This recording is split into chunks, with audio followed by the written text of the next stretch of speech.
Hello everyone. তো এখন বেরিয়ে পড়েছি, মেয়েকে স্কুল থেকে আনতে যাচ্ছি। তো আস্তে আস্তে হেঁটে চলেছি, হাতে ছাতা নিয়েছি, কারণ যখন বেরোই তখন এত বৃষ্টি হচ্ছিল কি বলবো। আমি ভাবলাম হয়তো ছাতাটার প্রয়োজন হবে, কিন্তু বৃষ্টিটা থেমে গেল।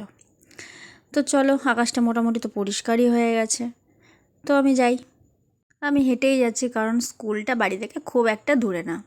তো এখানে একটি বল্লা কালী মায়ের মন্দির আছে, তো সেটি তোমাদের সামনে তুলে ধরলাম একটু করে।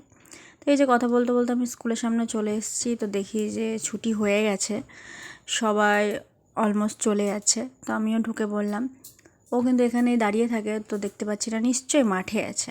দেখি, হ্যাঁ ঠিক তাই, ও কিন্তু মাঠেই ছিল। দেখতে পেয়ে আমাকে দৌড়ে আসলো আমার কাছে, দিয়ে এবার আমাকে বলছে যে মা এত দেরি কেন হলো। তো যাই হোক, চলো এবার আমরা বাড়ির দিকে যাই। তো আমরা বাড়িও হেঁটেই যাব। ওয়েদারটা কিন্তু সুন্দরই করেছে, হাঁটতে বেশ ভালোই লাগছে। তো তখন তাড়াহুড়োতেই মন্দিরটা ভালো করে শেয়ার করতে পারিনি। তো এই যে একটু দেখে নাও, মন্দিরটা এত সুন্দর। এখানে যখনই আসে তখনই আমার মেয়ে প্রণাম করে। অ্যাকচুয়ালি এই শিক্ষাটা আমি ওকে দিয়েছি, যে কোনো মন্দিরের সামনে গেলেই যেন হাত তুলে প্রণাম করে। তো এখানে দেখো, বৃষ্টির পরে আবার রোদও উঠে গেছে। কোনো সময় বৃষ্টি, কোনো সময় রোদ। ছাতাটা এনে আমি কী যে ভুল করলাম ভগবান জানে।